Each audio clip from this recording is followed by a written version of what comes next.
a primeira questão é a base de dados que nós trabalhamos.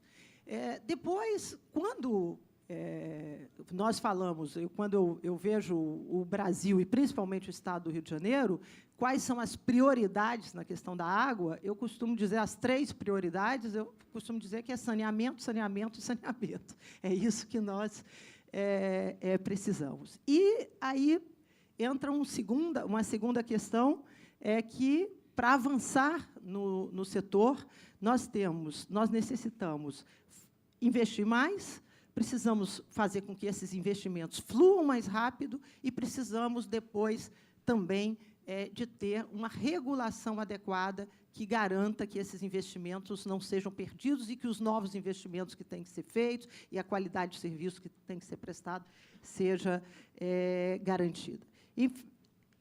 E aí nós estamos com os avanços que nós estamos tendo nessas áreas são também muito tímidos.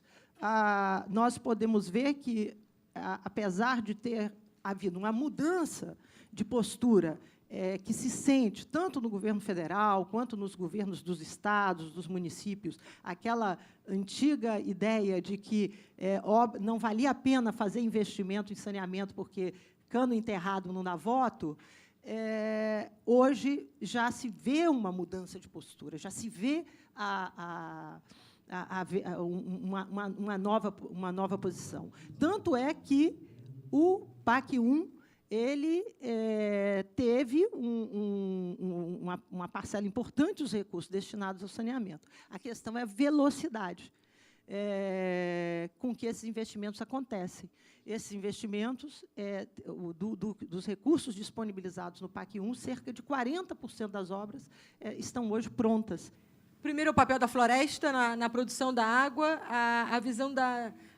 uma visão estereotipada, os senhores me permitam, uma visão das empresas sobre a gestão da água, a abordagem que a TNC escolheu para trabalhar, que é essa que Marilene mencionou aqui, que é do pagamento de serviços ambientais, numa concepção original da Agência Nacional de Águas, falar rapidamente sobre o que a TNC tem feito nesse sentido na América Latina e falar um pouquinho desse modelo brasileiro de gestão da água e o que a gente tem de desafios e riscos para frente. Eu vou voltar para cá, porque eu estou olhando muito para trás ali, está esquisito.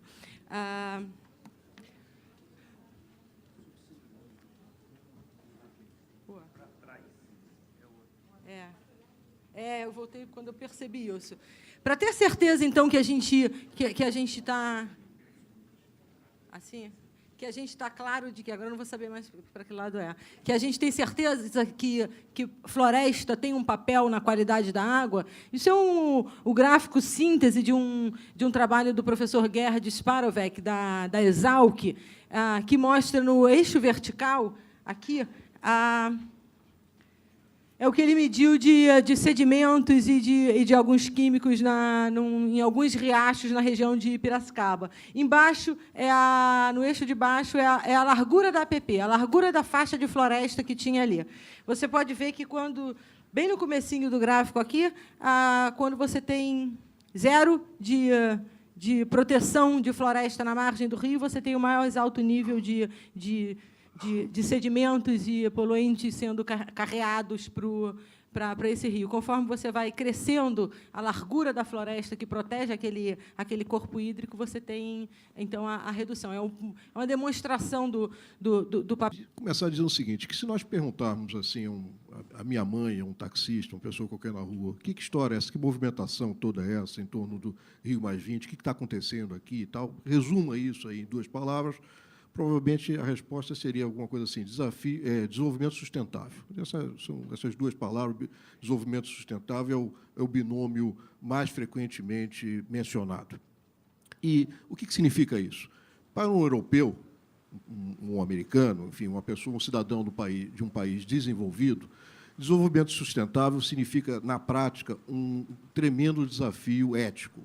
Significa ele abrir mão agora de algum bem-estar, significa, por exemplo, mudar de um automóvel menos confortável, significa ele talvez comer menos carne, significa ele fazer pressão para que a energia dele fique mais cara, algum sacrifício agora em benefício de algo mais etéreo, que é a sustentabilidade das futuras gerações, o compromisso com as futuras gerações.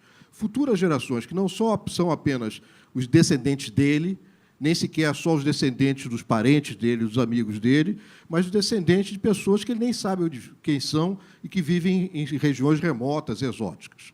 Então, é um tremendo desafio que eles têm e nós também. Esse é o desafio da humanidade. O que nos diferencia do europeu, do norte-americano, é que nós temos um desafio muito maior e imediato. Eu queria, inicialmente, falar sobre encontros e desencontros, sobre uma série de questões que foram levantadas, começar falando pelo Código Florestal. Nós tivemos a oportunidade de participar, junto com a presidenta, durante 2 semanas, praticamente, da discussão do veto e da medida provisória que foi apresentada em relação ao Código Florestal. E, primeiro, manifestar aqui nosso apoio à proposta apresentada pela presidenta, no sentido de que nós fizemos um artigo sobre isso, 85% do território nacional está protegido no que tange a recursos hídricos pela faixa mínima de 30%, de 30 metros, e que os outros critérios de flexibilização no âmbito das APPs, elas foram condicionadas por questões de natureza social, com vínculo, com foco na pequena propriedade brasileira, que foi aquela definição na medida provisória de 5, 8 e 15 metros. Mas 3 coisas me chamaram a atenção, particularmente nesse processo, eu queria aqui passar por eles muito rapidamente e aproveitar para fazer o que eu considero uma polêmica necessária no Brasil. O primeiro deles, não me surpreendeu, foi a posição dos ruralistas, dos setores que, se pudessem, cultivavam dentro dos rios brasileiros. O segundo, me chamou a atenção, foi o quanto o debate ambiental em vários setores não tem eco, e quanto o debate do desenvolvimento igual produção tem um apoio muito forte em amplos setores da sociedade. Nós fizemos diversas reuniões, diversos ministros participaram, muitas especialistas participaram desse processo também, e isso me chamou muita atenção, porque não fosse a posição muito firme da nossa ministra, Isabela Teixeira, e de um certo convencimento da presidenta da República, foi difícil encontrar parceiros para a defesa da tese ambiental na discussão do Código. Isso reforça, para todos nós que estamos aqui num evento com essa natureza, a responsabilidade para que, nesse processo, seja do veto, mas principalmente da apreciação da medida provisória, a sociedade possa participar de forma mais efetiva, porque mesmo o veto Dilma, e aí eu vou falar do terceiro caso, mesmo o veto Dilma, nos pareceu ausente de conteúdo em relação a algumas questões, e particularmente ao tema da água. Então, eu vou simplesmente passar por 3 pontos aí que eu gostaria de dar destaque. O primeiro deles é abordar o aspecto da racionalização da demanda, quer dizer, o recurso hídrico, que, obviamente, ele não é infinito, nós temos que racionalizar a demanda e aí me fixar num aspecto, que eu sou um apaixonado disso, a redução de perdas. O segundo aspecto é a diversificação das fontes, além das fontes tradicionais, eu vou mostrar no Nordeste as fontes tradicionais, o que nós já fizemos, as novas fontes que estão aí avançando bastante e que podem ser, vão ser seguramente no futuro, um reforço enorme para os desafios que nós temos. E um exemplo final do que é o ganho potencial que a gente tem com um aspecto apenas da gestão, que é a água não contabilizada, né? Eu gosto de utilizar alguns aspectos caricaturais para definir problemas grandes que, por serem complexos, talvez não sejam tão simples de definir. Mas costumo dizer que, no nosso Brasil, nós temos 3 grandes problemas. O primeiro, educação, o segundo, educação, e o terceiro, educação. E, no saneamento, pelo que eu aprendi, nós temos 3 problemas também enormes. O primeiro é gestão, o segundo é gestão, e o terceiro é gestão. Obviamente que isso é muito simples, caricatural, os problemas são bem mais complexos, mas para focar onde nós temos. Então, no primeiro ponto, se o meu colega passar lá, vocês têm aqui um mapa que eu retiro do SNIS, o Sistema Nacional de Informações do Saneamento, uma das grandes conquistas que nós tivemos aqui no nosso país nos últimos anos, com todas as deficiências que possam ter. Isso aqui é o último que foi publicado. o correspondente ao ano de 2009. Teremos agora, dentro de algumas semanas, aí, o lançamento de 2010, e são apresentados apenas para os operadores regionais de água. As companhias estaduais de saneamento básico, criadas pelo Planasa na década de 60, são apresentados as perdas de água no conceito mais utilizado municipalmente de água não contabilizada, que soma, de um lado, as perdas reais físicas e, de outro, as perdas teóricas ou comerciais, né, as aparentes ou comerciais. Então, para esses operadores estaduais que servem mais de 75% da população brasileira no que diz respeito, embora seja somente 26 ou 27, eles servem mais de 75% da população brasileira.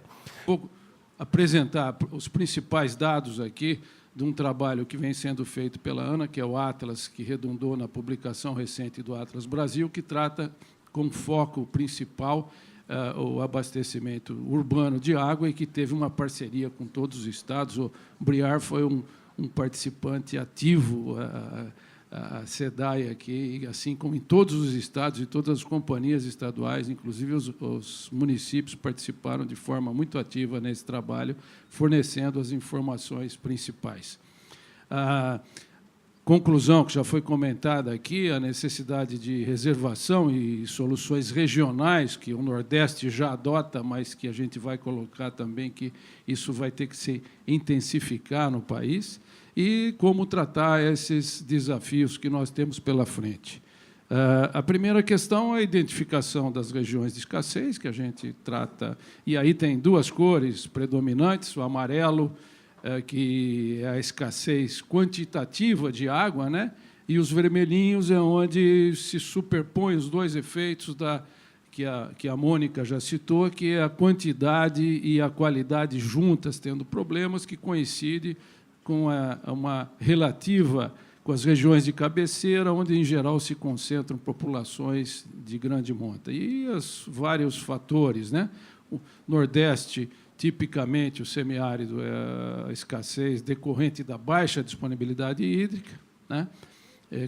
O Rio Grande do Sul também apresenta sinais efetivos de uma similaridade com o Nordeste, e nos mais são as regiões metropolitanas, aí, seja Curitiba, seja São Paulo, seja Belo Horizonte, o próprio Rio de Janeiro, Vitória e assim sucessivamente.